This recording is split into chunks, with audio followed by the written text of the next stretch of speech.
I always wanted to be the person that people called when they were in trouble. Like when I was a kid, I wanted to be a fireman. I wanted to be the first person that people called when they were in trouble. I wanted to go help them. And I try to help as many people as I can. Anybody that comes to me with business questions, the first thing I tell them is don't try to get rich quick. Build you something that's going to last. Build you a foundation that when you're dead and gone, your kids have got something to stand on. And if you pour your heart and soul into something and you do it the best of your ability, whether if it fails or if it triumphs, at least you know that you gave it your all. And 99% of the time, if you give it your all, you're going to make it.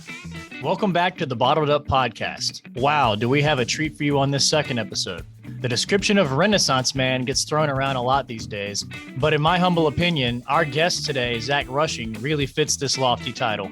Zach is not only the owner and operator of Outlaw Speedway in Perk, Mississippi, but he is also a bona fide YouTube influencer, the creative force behind BBB Outdoors, and if that's not impressive enough, he is a no-holds-barred Southern motivational speaker who is selling out venues all over the South. Zach is truly a unique and inspirational force of nature that I'm lucky to call a friend, and he's also one fantastic client of Allen Beverages. Everybody better get used to hearing the name Zach Rushing. I have a feeling you'll be hearing and seeing more of him and his talents in the years to come. Enjoy the show and meet Zach Rushing. Welcome to the Bottled Up Podcast presented by Allen Beverages, your local Pepsi provider on the Mississippi Gulf Coast since 1947. I'm the president of Allen Beverages and your humble host, Andrew Allen. On Bottled Up, I'll be talking to some amazing people from some of my favorite places on the Mississippi Gulf Coast. We'll dive into these incredible places to see what makes them so popular and heck, some even legendary. So let's hear where the beverage business meets local business.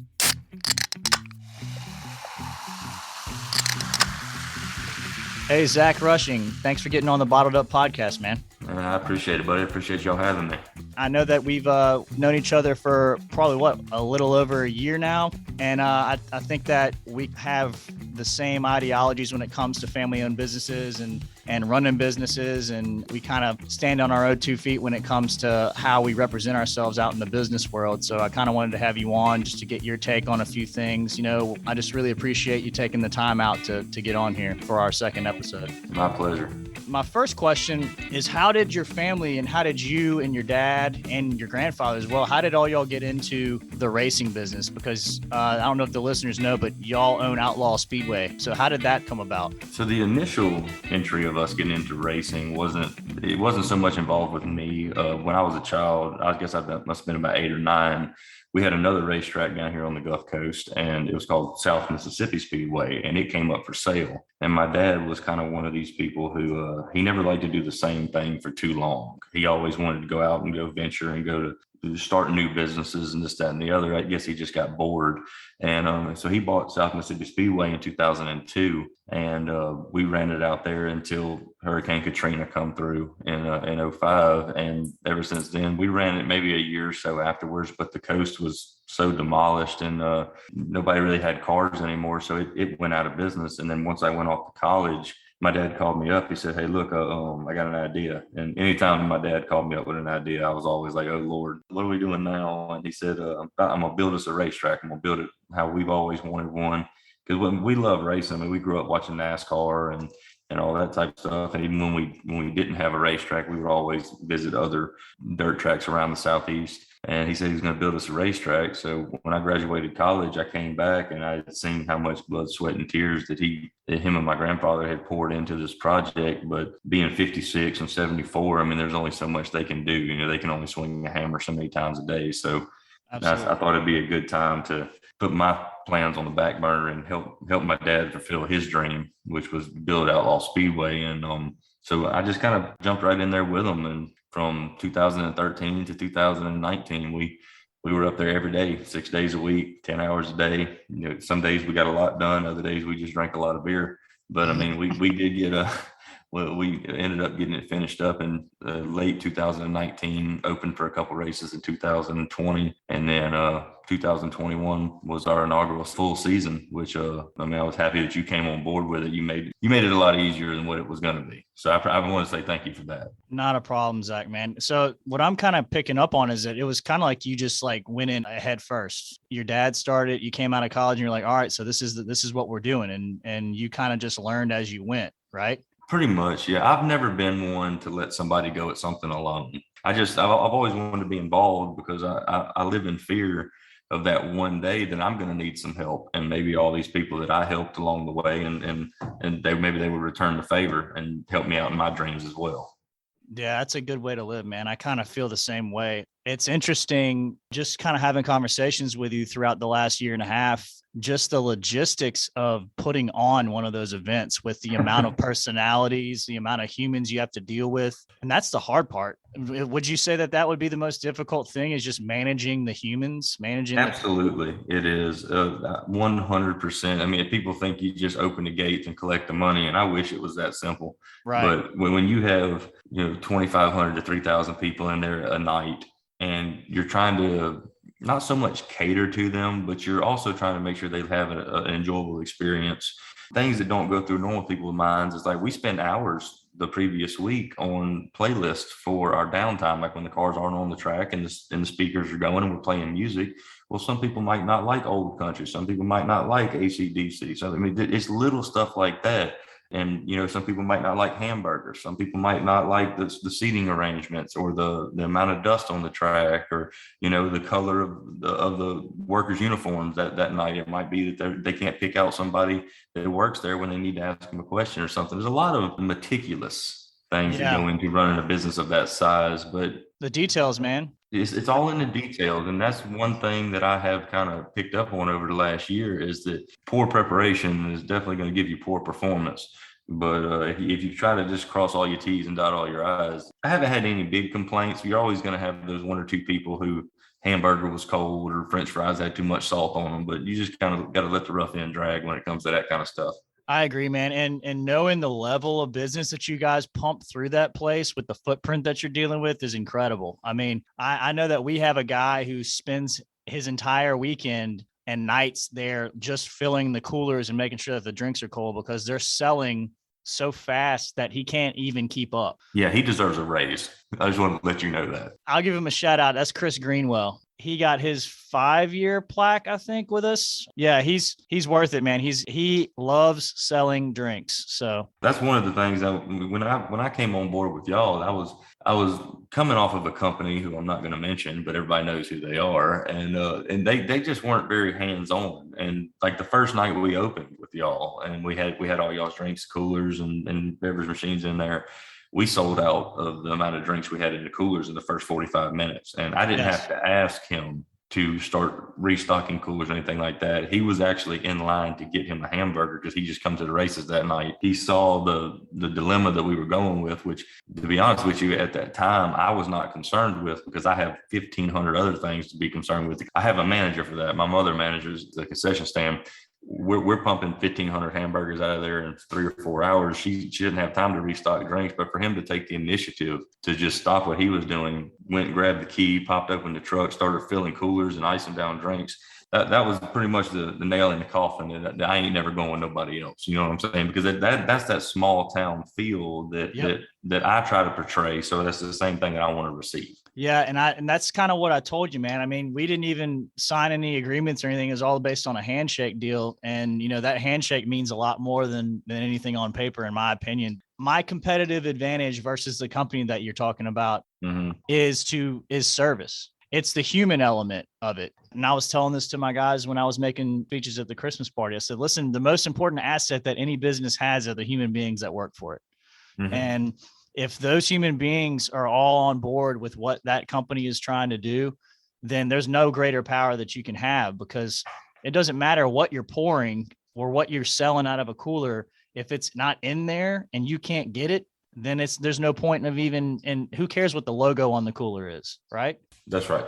And I'm sure you'll agree with this. It seems to be what most people and most businesses in today's time are chasing is recognition. Well, me and you, we're just the opposite. I want to make sure the job's done. If recognition comes with it, then great. But if not, it's not going to deter me from doing the job that I was hired to do. No, recognition will come, and it'll be more potent and well built if you follow what we're saying, where you over deliver, service your customers. The recognition will follow with that. You don't have to go out and just do marketing just to do marketing, right? 100%. And the average American's mindset, it means way more to me for somebody to come up to me and say, hey, look, Allen Beverages will help you in any way, shape, or form they can. We had, let's just say my buddy had a contract with y'all at his restaurant, and he said, "Look, my ice machine went out. They were out there in 30 minutes. When I call Allen Beverages, a person picks up the phone. I don't have to hit one and try to talk to an operator or something like that. When with y'all's competitor, it take you 45 minutes and a can of snuff in order to get to talk to a person."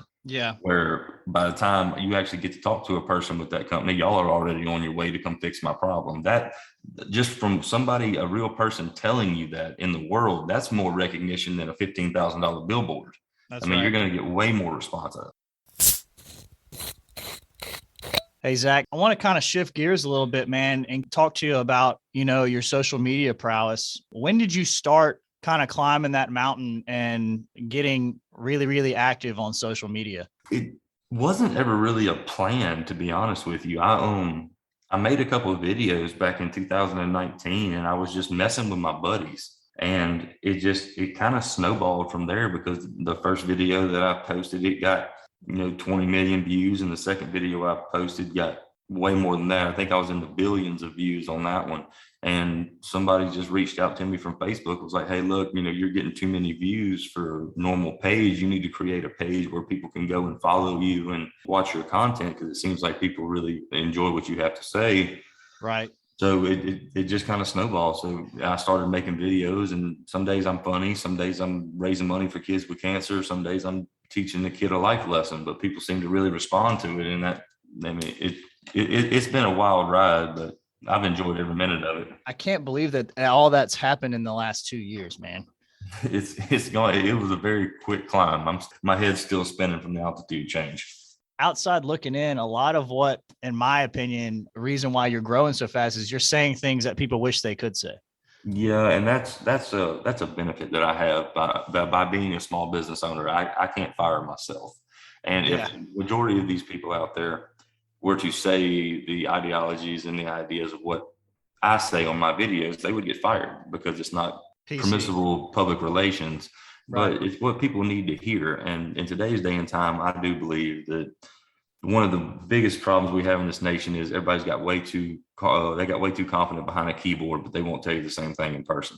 Like when me and you first met, if I wouldn't have told you that I was a social media influencer, you would have had no idea. I met you in a ball cap and a t-shirt. Absolutely. I'm not running around in a Bentley. I'm not, wearing my own brand and stuff like that everywhere, saying this is mine, this is mine. I always wanted to be a normal guy. And I think that's one of the reasons a lot of people out there on social media respect me, is I'm not above anything. I'll go out there and help you fix a fence, or I'll stop and help a lady change a tire on the side of the road. I'm not too good for any of that.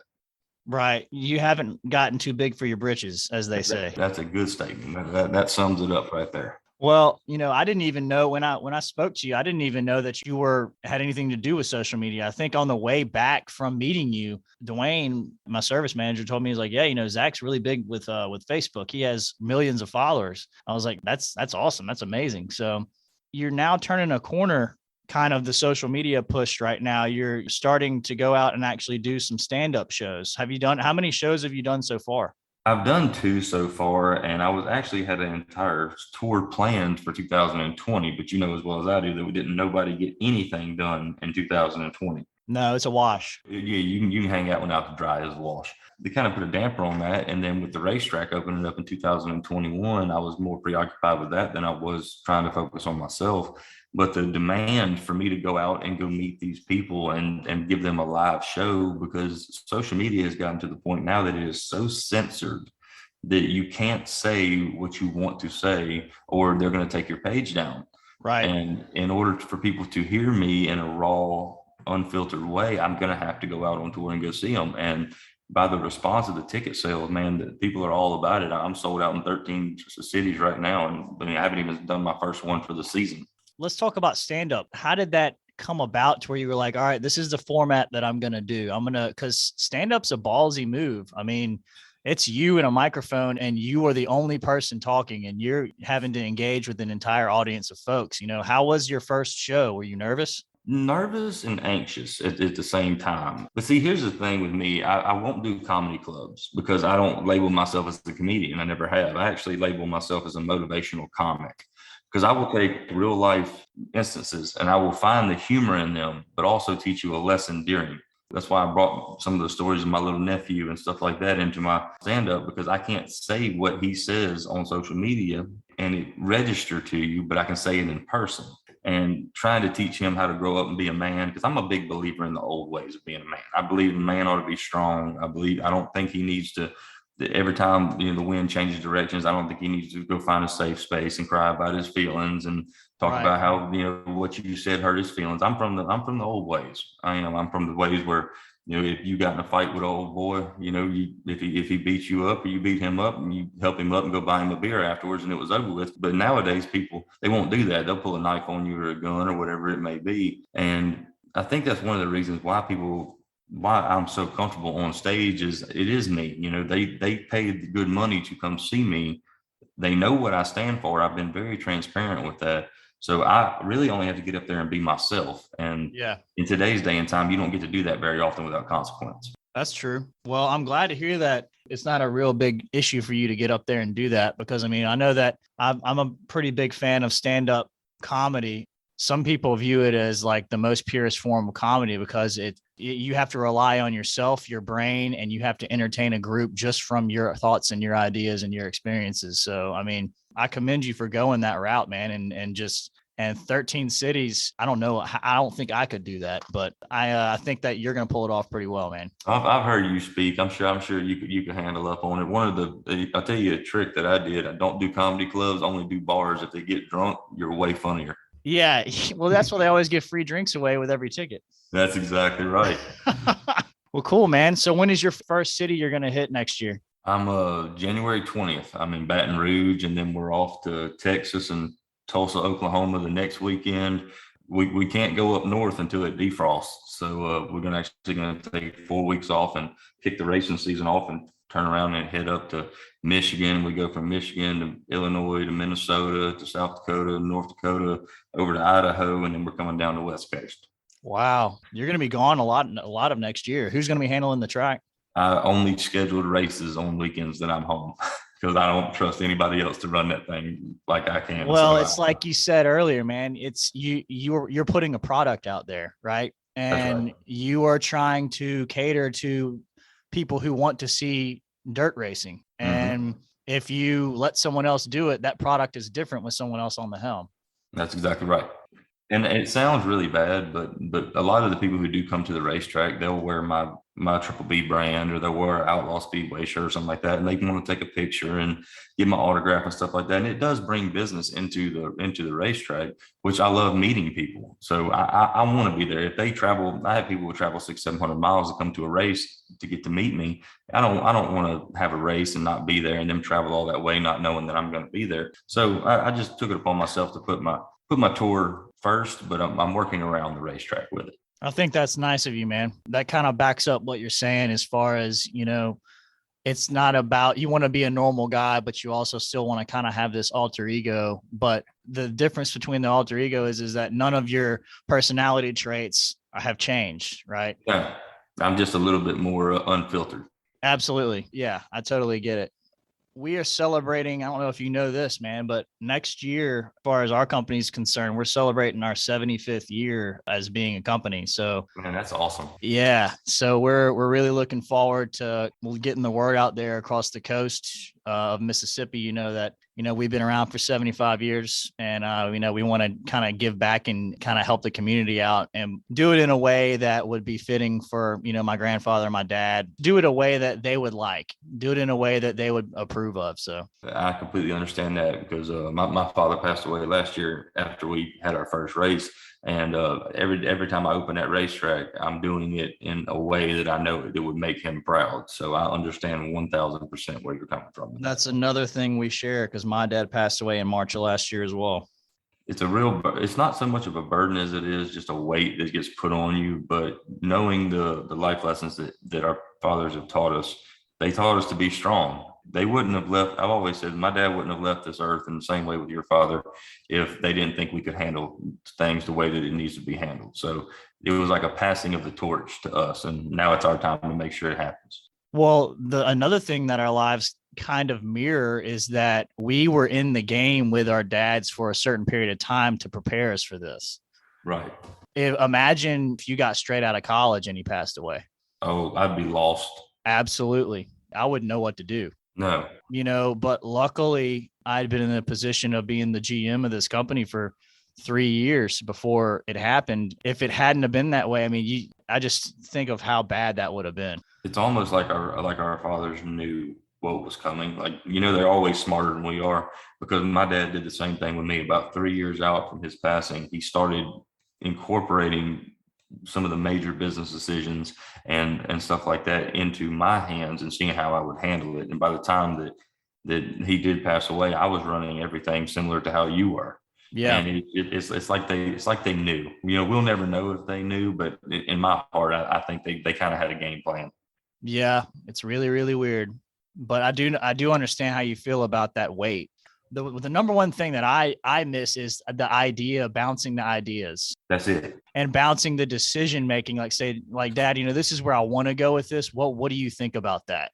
Absolutely. Not having that is one of the most frustrating things about him not being around, is that, I can't be like, hey, listen, this is the decision I've come up with. What's your opinion on this? Yes. And 99% of the time, when you would go to them with an idea, they'd be like, yes, but it gave you a sense of security, bouncing your idea off of the man that you look up to. And then when they're not there anymore, you're solely by yourself. That 99% turns into 100%. And it's always in the back of your mind, like, is this how my dad would want it to go? You start to second guess things. That's right. But you have to overcome that, because like I said, they wouldn't have got out of here if they didn't think we could handle it. Yeah, that's true, man. How many followers did you eventually, or have you gotten to in the last 2 years on all of your platforms? Right at 8 million. That's incredible. Right at 8 million. That's between Instagram, YouTube, TikTok, and Facebook. That's awesome, man. I don't understand it. I wish I could give you an explanation about how it happened, but I literally can't do it. I have no idea. I know you could, because if you knew how to explain it, you could probably become a millionaire pretty quick just by writing it down in a book and being like, all right, just do these things. Exactly. But I couldn't put it in words. I really can't. I've been trying. Well, whatever you're doing, it's working, because I know that a lot of people who work for me, and not just the people who work for me, but just people who are out in the community and all these other states around the country, like what you have to say, man. But one similarity we have between our two businesses as well, I guess this kind of get back to being a hometown business, a locally owned business, is we continue to help the community. I mean, last year I came to you with an idea. I mean, I said, Andrew, I want to do something nice at one of my races for the 20-year anniversary of September the 11th. Yep. And it wasn't 2 seconds later, you're like, okay, whatever you need, I'm in.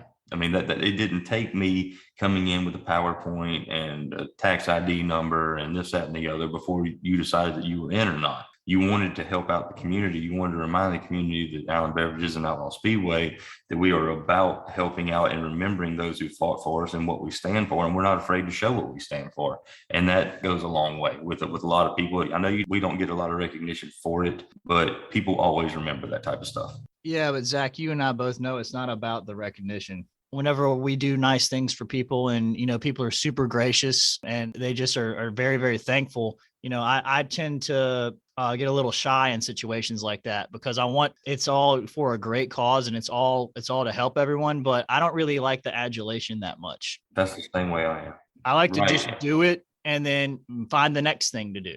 We had a fundraiser last month because I have another charity that I started whenever I was going through my cancer treatments, and it buys kids that are having to spend the Christmas in the hospital toys to make sure that Santa finds them in the hospital, because a lot of these families that are having to go through that terrible disease, especially with their children, I mean, their pockets are tapped. So we send them a list from Santa, say, hey, what do you want for Christmas? What's the number? Give me the top 3 toys on your list, and we go out and buy it off of a huge fundraiser that we have every November. And we go and buy them toys. And yesterday, we actually went to go deliver the toys to the Mobile Women and Children's Hospital, and because they have to sit in quarantine for 10 days and they have to be sterilized. And I didn't even go. And I didn't go because I didn't want the recognition. I sent my team to go. Another one of our teams, like, to work here with me at Bass Bucks and Birds, they wanted to go and help So I let them go because I didn't want to be in the pictures. I didn't want to be in the newspaper. I didn't want to do anything like that. I just wanted to Yeah. do something nice and let it know that there is locally owned companies out there that it doesn't take much to make a difference. Well, next year can you do it. need to hit me up on that, man. Now, I figured y'all had done enough with helping out the veterans. I didn't want to overstep my boundary. Nah, listen, man, the number one charity that we give to every year is St. Jude. So Fantastic. anything that you have going on like that, even if I say, hey, not this year, Mhm. I still would like to have the opportunity because that's the kind of stuff that I like to do as well. I'll put you on the list. You'll be my number one call next year. So you said that you had an issue with cancer. Would you mind talking about that? I played ball at the University of Wyoming, and my junior year out there, I had earned the starting spot, which was my goal. I wanted, just like every football player, I wanted to go into the NFL, which was a stupid dream. Now that I know how bad my body hurts. In about the third game, I started realizing that my neck was getting really, really stiff, and as it progressed over the next 2 months, I started developing like a mass on the right side of my neck, and being at 7,200 foot of elevation in Wyoming, I was having a real hard time breathing. And I called my dad, and my dad was like, well, because I had lost my starting spot, I couldn't keep up. My strength was going down. My duration of my athletic ability was just overall depleting. And he asked me, he said, man, are you going to the gym? I said, Pop, these other guys are going to the bars and I'm going to the gym. I'm trying to get my spot back, and I couldn't do it. And finally, it got to the point that the mass on my neck started protruding through like my outer muscle to where you could actually see it. So I went and got a biopsy of it, and it come back as Hodgkin's lymphoma. Oh my God. And yeah, and so that ended my football career. And I flew home, got treatments, went back up there to finish my degree for 3 months, and it came back again. So I came back home and did another treatment, and then that was when I graduated college and I started working at the racetrack. And I was up there at the racetrack one day, and it wasn't even that hot. I mean, it was Mississippi, it was low 80s, and I just passed out. That was it for me. And I don't know what happened. I wasn't dehydrated or anything like that. They brought me to the hospital, and it turned out it come back again. So I said, okay, enough of this having to treat it at home type deal. And I flew over to Houston at MD Anderson, Yeah. and went in there, and they had a clinical trial that they had just developed that year in-house at MD Anderson to treat Hodgkin's lymphoma. And they wanted to know if I wanted to be a test subject for it. And I said, well, whatever the standard is that they've been doing, it's not helping me. So I'll go for it. And that was in 2015. No, I'm sorry, 2016. I finished my treatments May 1st of 17. So this coming May, I'll be 5 years clean. It was a bad time in my life, but it spun off into being the best thing that ever happened to me, because Right. that experience made me who I am. It made me realize that I'm not going to be here forever. So the time I'm going to be here, I need to leave an imprint on this earth where, long after I'm dead and gone, the name lives on. Yeah. It kind of galvanizes that you're mortal, right? Exactly. It does. I'm 6'4", 300 pounds. I mean, I can lift a truck and it's no big deal, but nobody's going to be here forever. It gave me a sense of morality. It reminded me, hey, look, you're not Superman. You're not eternal. You're going to run your course here one day. So you need to get busy on making an imprint while you're Absolutely. And you need to use what you have to try to help others. So that's great, man. It's a very interesting story, to be honest with you, man, because a kid at that age to have cancer and to come out the other side the way that you do. Because I mean, a lot of people like to get into a victim mentality where everything is someone else's fault. And I can't believe that cancer did that to me. And Yeah, poor, pitiful me. That's the new American dream, is blame somebody else instead of manning up and handling your problems. And whenever I saw that that's what 99% of people were doing, I decided to go the opposite way. I've never been one for following directions real well. I could see that. Yeah. It basically, what it did is it either makes or breaks people. A lot of people are waiting for that test in life, and you got it really early and it made you what you are. It does two things. It says, I can do anything in life if I push hard enough and I want to make it through. But it also shows you, like you said, that it makes you mortal. It also, and that everything is finite. Time is the only factor in life or resource in life that you cannot get back. That's right. And so your time is the most precious thing that you can give anyone. And the fact that you would want to do all these charities and donations for, the veterans and kids with cancer and that kind of thing, that just shows that, you're willing to spend your time to help the public and help others. That's the number one thing. It is. I was told that years ago that everybody in them has one of two things. They either have a fight or a flight. And 99% of people, whenever they're faced with adversity, they're going to try to find the path of least resistance to get out of it.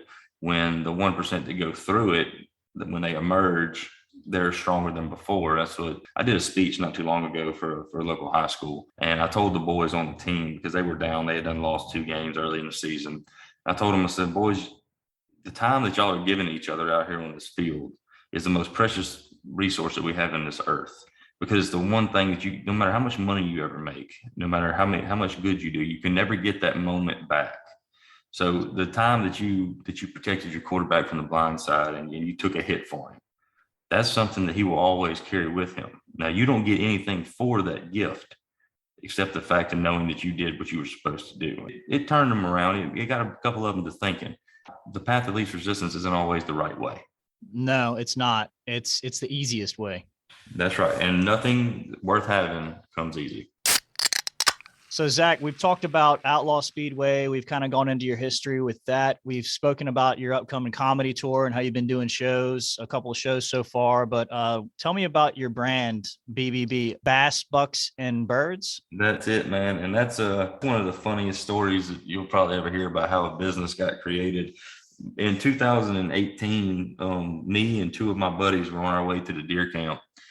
And we got up there and it started raining. Well, we said, well, we're not going to hunt in the morning. We might as well play cards and get drunk. And that's exactly what we did. And the next morning I woke up and we went in there to the card table, which was also the kitchen table.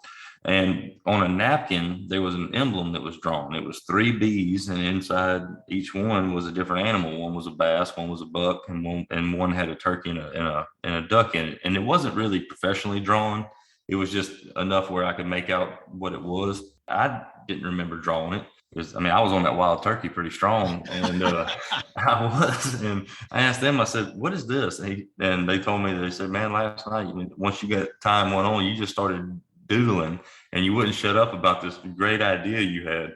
And I had to ask them, I said, well, what was my great idea? And they said that you wanted to create a clothing brand called Bass, Bucks, and Birds. And you was going to cover everything from bass fishing to deer hunting, to turkey hunting, to duck hunting. And your logo was going to be, your phrase was going to be never an off season. And when I came back home, I brought that napkin with me. It's framed now in my office. And I took it to a local print shed. And I said, man, could you put this on a hat? I didn't have no money. I had enough money to make 12 hats. And I took them 12 hats. I gave my dad and my grandpa one. I wore one, and I gave my 2 buddies that were up there with me one. So I had like 7 hats left, and I sold them 7 hats. And I ended up with enough money to make 24 hats. And so I made 24 hats, and then I sold them and bought 48. And now we sell anywhere between 3,500 and 6,000 hats a month, along with shirts and jackets and hoodies and That's incredible, and Zach. everything. And it all come off of a drunk night at the deer camp. Isn't it hilarious that how normal people who want to start a business, they think there's some mystique behind how do I get in the game? How do I start a clothing line? Well, apparently all you have to do is get drunk with your friends and play cards. That's basically what you got to do, man. And all you got to do is just sell 12. Yes, people want to start off selling 6,000 hats. It's not going to happen. And that's one thing that to all the aspiring business owners out there is, when you're starting a business, don't try to pad your pockets early. That day is coming. You take 100% of your effort and you put into this business, and it's probably going to succeed. Because I never took a cut for 25 months in the company. I never got paid.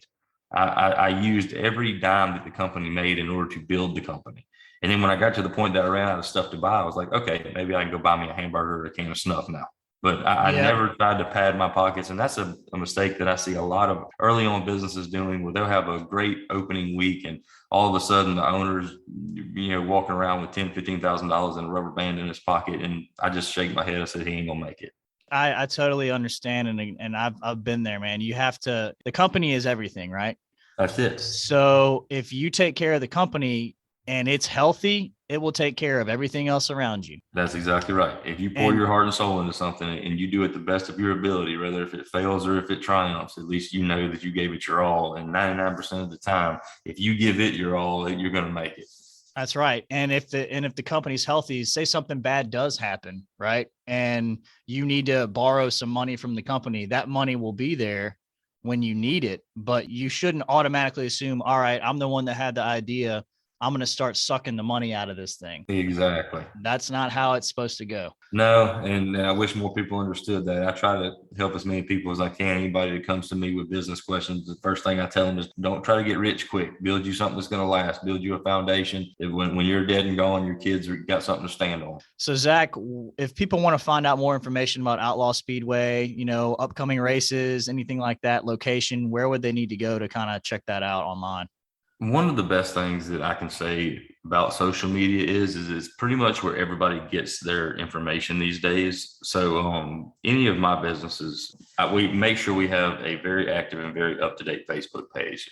So with Outlaw Speedway, if you were to look for upcoming races, schedules, rules, location, anything like that, all you'd have to do is get on Facebook, look up Outlaw Speedway, and it will bring you to our homepage. And we have our own website, outlawspeedwayms.com, and you can go there. But just about everything that's on the website is right there at your fingertips on our social media pages. And then for your upcoming comedy tour that you're going to go do 13 cities, where can people find out about that? Where can people go possibly look at dates, look at where you're going to be? If they want to fly in, look at where to buy tickets, where would they go to find that? I got the go ahead from my Facebook manager to post my links to all of my tickets on my public figure page, the one that everyone follows.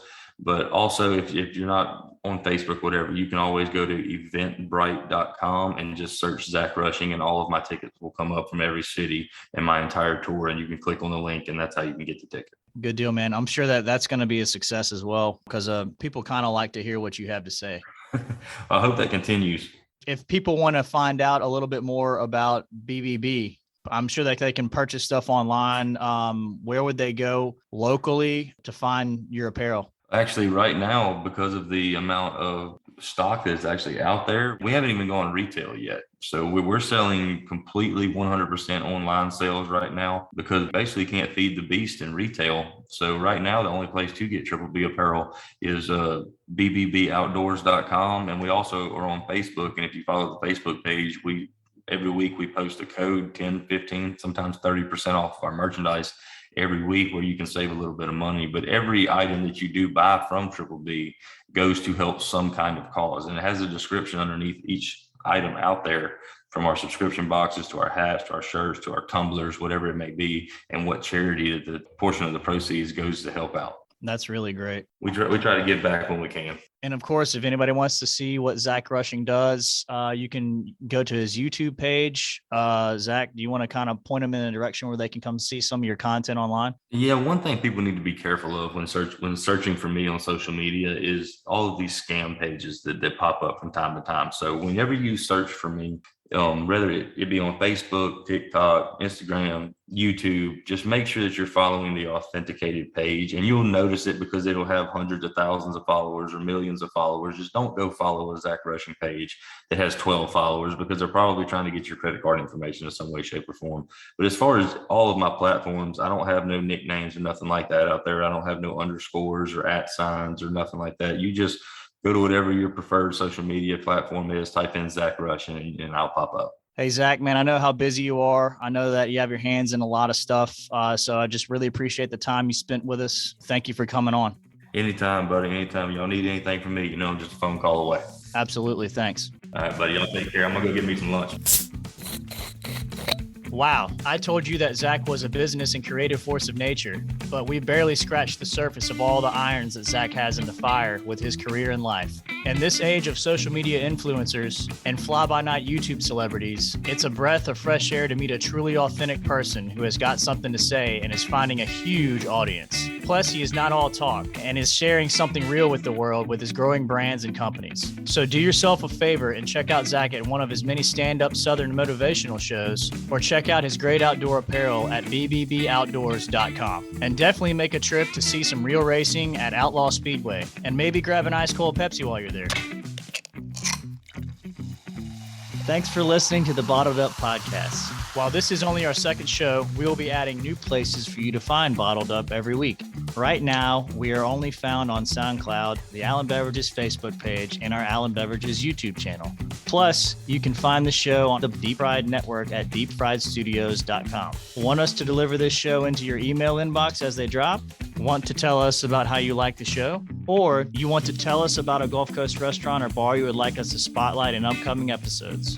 Email Morgan at mwheeler, WHEELER, at abevinc.com. That's ABEVINC.com. Want to know more about Allen Beverages and how we work with our clients, partners, and vendors? Check out allenbeverages.com. This show was edited and produced by Johnny Gwynn and Deep Fried Studios.